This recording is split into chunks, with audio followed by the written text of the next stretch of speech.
Ядролық медицина көмегімен қатерлі ісікті қалай анықтайды? Бұл жерде ПЭТ-КТ зерттеу өткізіледі. Оператор мына жерде адамның қай жерін түсіруге соны түсіреді, соны таңдайды. Басының төбесінен бастап, аяғының ортасына дейін түсіреді. Мысалы, мен өзім 2 ай күттім келгенде оны алдыңғы диагностиканы. Қазір онкологиясы бар науқастар ПЭТ-КТ-ден өту үшін айлап кезекте тұрады. Себеп неде? Біз дамыған елдерге қарасақ, оларда мысалы 1 миллион халыққа бір ПЭТ-КТ аппарат керек. Бірақ бізде Қазақстанда 18 миллионға тек қана жасап тұрған 3 ПЭТ-КТ бар. Ол өте аз, әсіресе онкологиялық науқастарға. Санитарлық талаптар бұл салаға сай келмейді. Ядролық медицина орталықтарын салуға тағы не кедергі? Мысалы, сіздерге мынау зиянды ортада жұмыс істеп жатқандарыңыз үшін тағы үстеме төлем жасалады ма? Иә, үстіне айына 14 мыңдай төленеді.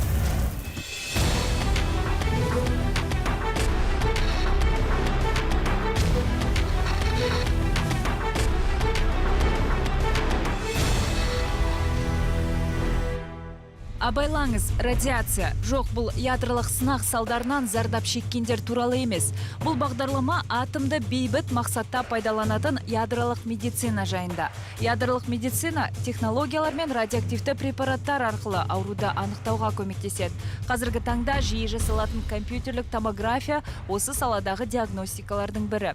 Бұдан бөлек позитронды эмиссиондық томография немесе ПЭТ те ядролық медицинаға жатады. ПЭТ-КТ, КТ мен МРТ-дан қарағанда тек қана структураны көрсетпейді, ол функцияны көрсетеді. Мысалы, бір ісік табылды.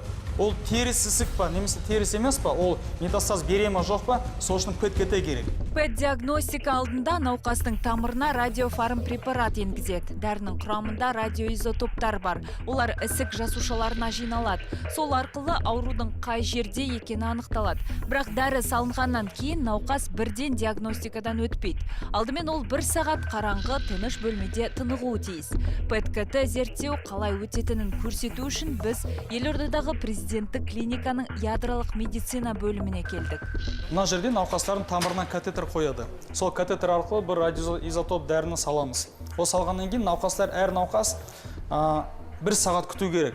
Өйткені адамдар дем алмай 1 сағат күтпей жатпай жүрсе, мысалы, немесе бірден алсақ, дәріні салғаннан кейін, ол дәрінің бәрі бұлшық етке кетіп қалады. Айта кетерлігі, тамырға салынған радиофарм препараттан кейін науқас белгілі бір мөлшерде радиация бөледі. Сондықтан дәріні алғандар мен дәріні алмаған науқастар кездеспеу керек. Ол үшін бөлімшенің еденіне көк сары жолақтар сызылған. Науқастар осы сызықтарды бойлай жүріп, арнайы бөлмеге өтеді. Әр науқаста өзінің төсегі болады, және өз әжетханасы болады. Дәрі салынған және дәрі салмаған науқастар, олар бөлек әжетханаға барады. Олар бір-бірімен кездеспеу керек. Неге? Өйткені дәрі салынған науқастарда оларда радиоформ болады, радиация болады оларда. Содан кейін диагностиканың негізгі бөлімі басталады. Науқас ПЭТ-КТ аппаратына жатқызылады. Сосын сканерлеу жүреді. Ал шыққан суреттерді дәрігерлер бөлек бөлмедегі монитордан бақылап отырады. Науқасқа берілген дәрі ісік жасушаларына жиналатындықтан суретте ол бірден білінеді. Нәтижесінде ауру ошақтары, көлемі, орналасқан жері, қай органда метастаздар бергені көрінеді. Бұл жерде ПЭТ-КТ зерттеу өткізіледі. Оператор мына жерде адамның қай жерін түсіруге соны түсіреді, соны таңдайды. Басының төбесінен бастап, аяғының ортасына дейін түсіреді. Ар жақта, өйткені аяқтың ар жағында ол сүйек пен бұлшық ет, ол жерге метастаздар тарамайды. Сол үшін бізге ең маңызды ішкі ағзаның органдар маңызды. Өкпе, бауыр, бүйректер. Ядролық медицина алғаш рет ақш пен Еуропада пайда болды. Кейін Жапония, Қытай, Оңтүстік Корея елдерінде де осындай емдеу әдісі қолданыла бастады. Әлемдік тәжірибе көрсеткендей, ядролық медицина ерте диагностика арқылы қатерлі ісік пен басқа да аурулардан болатын өлім-жітімді азайтады. Науқастар анықталған онкология диагнозбен бізге келгенде, бізге оның стадиясын анықтау керек. Оған ота жасау керек па? Химия ем жасау керек па, немесе радиотерапия жасау керек па? Сол үшін да ПЭТ-КТ керек. Нұрила Назихан қызында өкпе қатерлі ісігі. Онкологиялық ауруына байланысты ол 5 жылдан бері тіркеуде тұр. Кейіпкеріміз бүгін бас қаладағы президенттік клиникаға кезекті тексеруден өту үшін келген. Ойламаған жерден болған нәрсе, себебі жыл сайын маммографияға түсіп тұрған, бірақ та аяқ астынан ойламаған жерде осындай диагноз қойылды. 2-ші стадия деп. Биыл 5 жыл болды, 5 жылдан бері емделіп келе жатырмын. ПЭТ өтіп жатырмын, КТ өтіп жатырмын, МРТ өтіп жатырмын. Жақсы, былайша енді нәтижесін беретін шығар енді алдын ала анықтап, метастазда бар ма жоқ па білдіреді. Ядролық медицина орталығындағы диагностикаға арналған тағы бір аппарат бір фотонды эмиссиялық компьютерлік томограф немесе OFECT. Сейчас мы стоим у аппарата, который называется OFECT. Қазір біз OFECT КТ деп аталатын аппараттың жанында тұрмыз. Яғни бұл екі бөліктен тұратын гибридті аппарат. Бірінші бөлік біз көріп тұрған OFECT, яғни бір фотонды эмиссиялық компьютерлік томограф. Екінші бөлігі компьютерлік томография. Бұл құрылғылардың мақсаты пациенттен шығатын гамма сәулелерді тіркеу. Өзінің принципі бойынша OFECT диагностика позитрондық эмиссиялық томографияға, яғни PET-ке өте ұқсас. Екі әдісте арнайы камералар арқылы алынған суреттерді талдауға негізделген. Сырт көзге ұқсас көрінгенмен олардың қолданыс аясы әртүрлі. Главное различие данных аппаратов заключается в том, Бұл құрылғылардың басты айырмашылығы оларда екі түрлі радиофарм препаратты пайдаланады. Тағы бір ерекшелік, OFECT КТ белгілі бір органды зерттеуге арналған, яғни ми, қалқанша безі, жүрек, бауыр, ал PET-те тұтас организмді сканерлеу жүреді. Қазақстанда тек 3 PET-КТ аппарат жұмыс істейді, ал мұндай диагностикаға мұқтаж жандар саны әлде қайда көп. Кезекке қойылады, басқа істелінеді, кезегі меніңше кейбір тез кеп қалады, жақсы кезек оңай келеді, кейбір кез ұзаққа созылып қалады. Мысалы, мен өзім 2 ай күттім кейбір кезде оны алдыңғы диагностиканы. Біз дамыған елдерге қарасақ, оларда мысалы 1 миллион халыққа бір PET-КТ аппарат керек. Бірақ бізде Қазақстанда 18 миллионға тек қана жасап тұрған 3 PET-КТ бар. Бұл өте аз, әсіресе онкологиялық науқастарға, оларға әр диагностика өте маңызды. Олар емдеуді өзгерту керек па, тоқтату керек па, емдеу жүріп жатыр ма, жоқ па, соны қарау үшін оларға керек. Бірақ қазір бізде Қазақстанда қарасақ, бізде 3-ақ мысалы. 2 Астанада, 1 Алматыда. Ол өте аз. Сол үшін науқастар қазір бүгін жазылып жатқан науқастар, олар тек қана көктемде, наурыздың аяғында немесе маусымда соған жазылып жатыр. Ол уақытқа дейін олар тірі бола ма, болмай ма, оны тек қана ала біледі. PET-КТ-мен талдау жасау үшін науқастың тамырына фтор-дезоксиглюкоза деп аталатын радиофарм препарат енгізіледі. Ол өте тез ыдырайтын дәрі. Күші жойылып кетпеу үшін оны белгілі бір уақыт аралығында қолданып үлгеру керек. Біз қолданатын радиоизотоп фтор. Бұл тек қана 109 минут өмір сүреді. Яғни әр 109 минут ол 2 есе активность азайып тұрады. Сол үшін бізге уақыт болады енгізетін. Біз науқас алғанда әр науқасқа тек өзінің салмағын, дозын соны енгіземіз. Басқа науқасқа оны ауыстыруға болмайды. Оны басқа жерге апарып болмайды және алып сақтап қойға болмайды, мысалы ертең күнге. Ол бүгін алдық па, бүгін қолдану керек. Бұл радиофармацевтикалық дәрі арнайы медициналық циклотронда жасалады. Қазақстанда оны 2 қалада өндіреді. Бұл Алматыдағы ядролық физика институты мен Елордадағы республикалық диагностикалық орталық. Осы ауруханада радиофарм дәрілер шығарылмайды. Қазір біз FDG, яғни PET-КТ-ға біз оны республикалық диагностика центрынан сол жерден сатып аламыз. Қазір республикалық диагностика орталығында қолданатын циклотрон бұл өте ескі. Ол тозған. Әр бірнеше ай сайын сынып тұрады, қайта-қайта жөндеп тұрады. Сол үшін оны ауыстыру керек.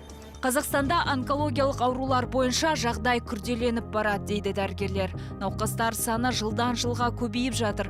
Бұрын ісіктер 60-тан асқан адамдарда болса, қазір 30-40 жастағы азаматтарда да осындай ауру кездеседі. Ал ядролық медицина қатерлі ісікпен күресте өте тиімді екені дәлелденген. В идеале все пациенты должны иметь доступ к PET-исследованиям, потому что это помогает и для... PET-КТ зерттеу барлық науқастар үшін қол жетімді болу керек, себебі бұл диагноз қоюға және тиімді емдеуге көмектеседі. Рецидивтердің бар жоғын көруге мүмкіндік береді. Өкінішке орай қазір елімізде тек 3 орталықта осындай зерттеу жүргізіледі. Бұл республикалық диагностика орталығында, Алматы және біздің ауруханада. Жақында Семейде де ашылады, бірақ бұл жеткіліксіз. Бірақ диагностиканың бұл түрлерін тек аппараттардың аздығы ғана тежемейді. Олардың жұмысына қажет препараттар өндіретін қондырғылардың тозығы жеткен. Салдарынан осы диагностикаға арнайы келген науқастар қайтадан өз өңіріне оралуға мәжбүр болады. Ал мұнда келетіндердің 90% бұл онкологиясы бар адамдар. Аппарат сынған сайын Қазақстан алыс шет ауылдарына келіп тұрғандар, олар қайтадан үйге қайтуға тиісті болады. Көрдіңіз бе? Кешіріңіз, бізде сынып қалды. Келесі істегенде біз хабарын береміз, сіздерді бірінші аламыз деп.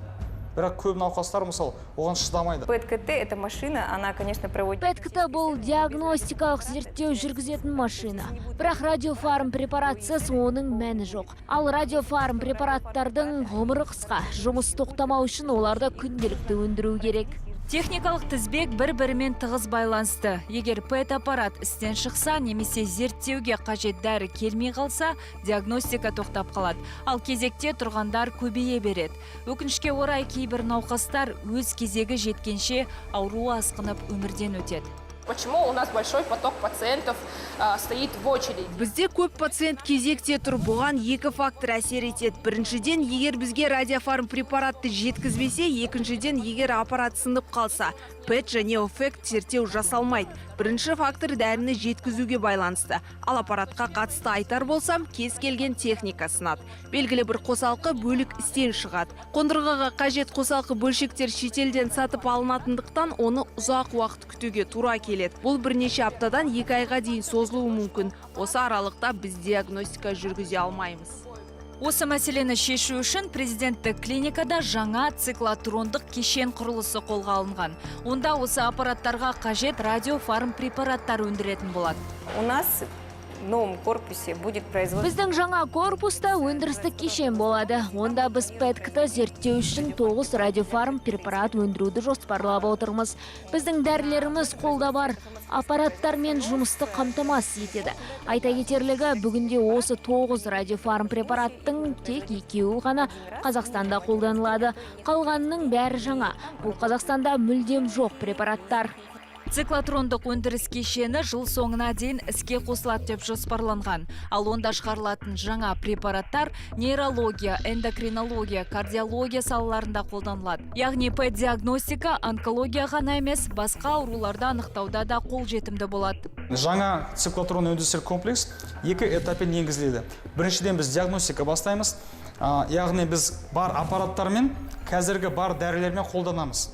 Ал одан кейін келесі жылдың екінші жартысында, сол маусым шілде айында сонда біз өндіріс бастаймыз. Өзіміздің радиофарм жаңа, Қазақстанда бұрын болмаған радиофарм дәрілерді шығарып бастаймыз. Ядролық медицинада қауіпсіздік ережелері қатаң сақталады. Радиофарм препараттарды дұрыс тасымалдау, қолдану, қалдықтарды жою, осының бәрі маңызды. Сондықтан жұмыс арнайы хаттама бойынша жүргізіледі. Онда науқас пен медициналық қызметкерлердің әр қадамы жазылған.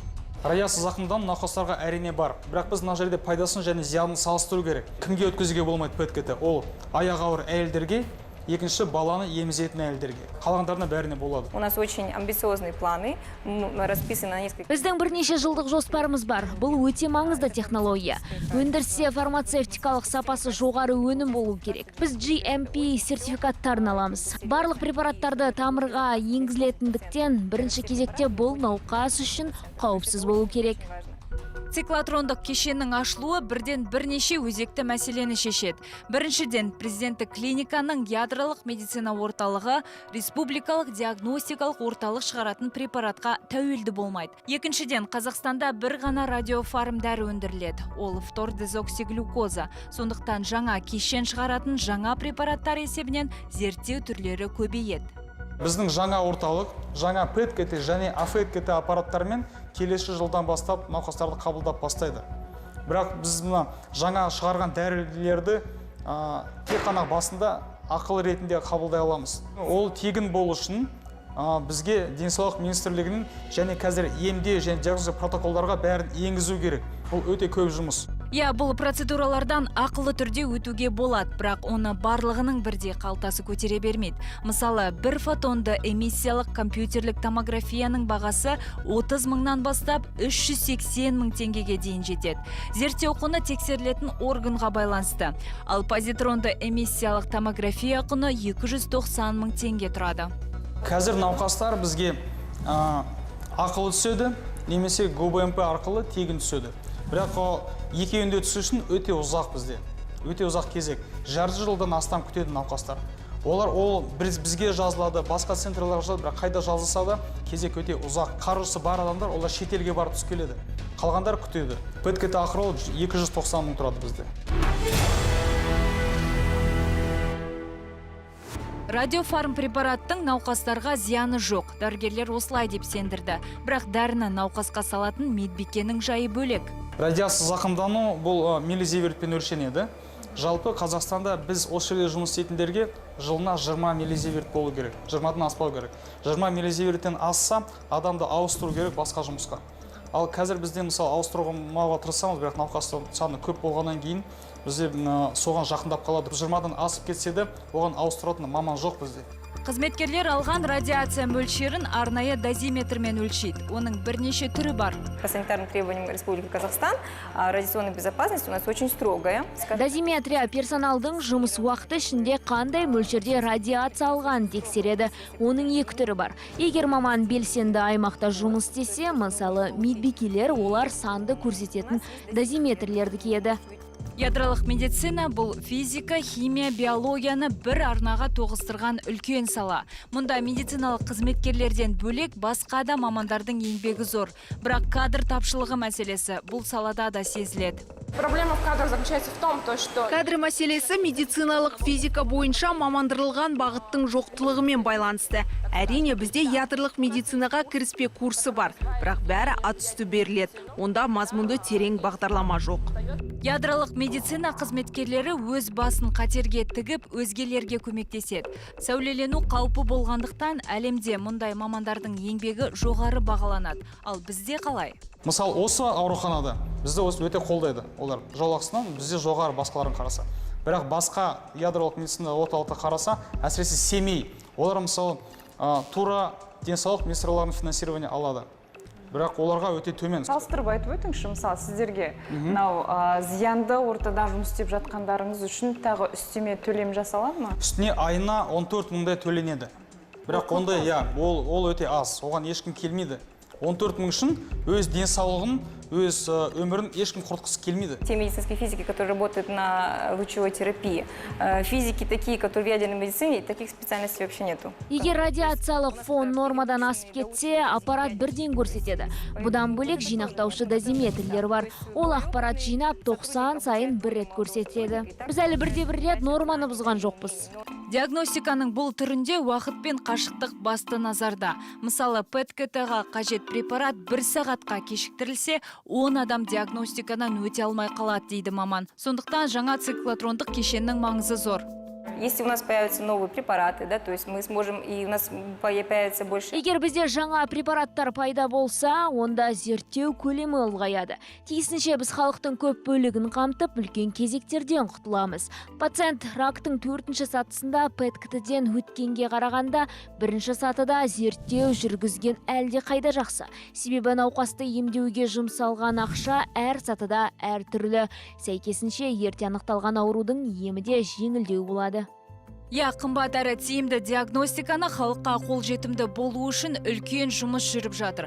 Бірақ жаңа дәрілерді тіркейтін кезде қайтадан кедергілер туындайды. Мамандар толып жатқан талаптарды орындауға міндеттеледі. Ал екі ортада кезек күтіп тұрған онкологиялық науқастар зардап шегеді. Қазір Қазақстанда бюрократия деңгейі сонша дамыған, сонша жоғары. Бізге жаңа технология енгізу үшін медицинаға оның құжаттарын бәрін көп қопару керек. Мысалы, жаңа дәрілер, олар қауіпсіз екен, бүкіл дамыған елдері дәлелдеген. Сон құжаттарын бізге алып келсек, бізге қайтадан бәрін дәлелдеу керек. Сол үшін бюрократияны біраз азайту керек. Сол бюрократия үшін біз жаңа технологияның қаласында енгізу үшін өте ұзақ жұмыс, өте ұзақ уақыт керек. Оның бәрі адамдардың, науқастардың денсаулығы, науқастардың өмірлері. Я скажу, мы отстаем.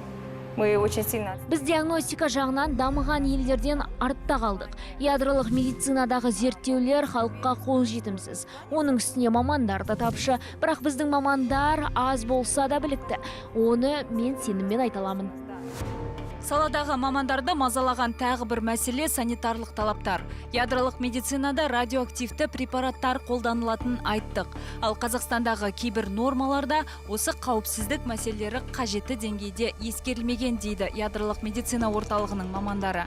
Мы считаем, что есть необходимость. Біз Қазақстанның санитарлық нормалары мен ережелеріне өзгерістер енгізу қажет деп ойлаймыз. Фармацевтикалық және радиациялық қауіпсіздік бойынша, сондай-ақ құрылыс бойынша нормативтер бар. Дегенмен бұл радиациялық қауіптілігі бар нысандар екені ескерілуі тиіс. Оларға талап осы ерекшеліктеріне сай қатаң болу керек. Осы орайда біз Қазақстанда кешенді бағдарламаның іске қосылғанын қалаймыз. Өйткені кейбір нормалар бір-біріне қайшы келеді. Біздің ойымызша, қолданыстағы құжаттарда белгілі бір нәрселерге қойылатын талаптар тым жеңіл. Оларды қатаңдату керек. Ядролық медицина орталықтары Қазақстанның әр өңірінде болу керек. Және диагностикаға қажет радиофарм препараттарды сол орталықтардың өзінде шығарған дұрыс. Сонда ғана халық жарты жылдап кезек күтіп отырмайды. Ал дәрігерлер ауруды ерте сатысында анықтап, дұрыс ем жасауға мүмкіндік алады. Бүгінгі бағдарламаның түйіні осы.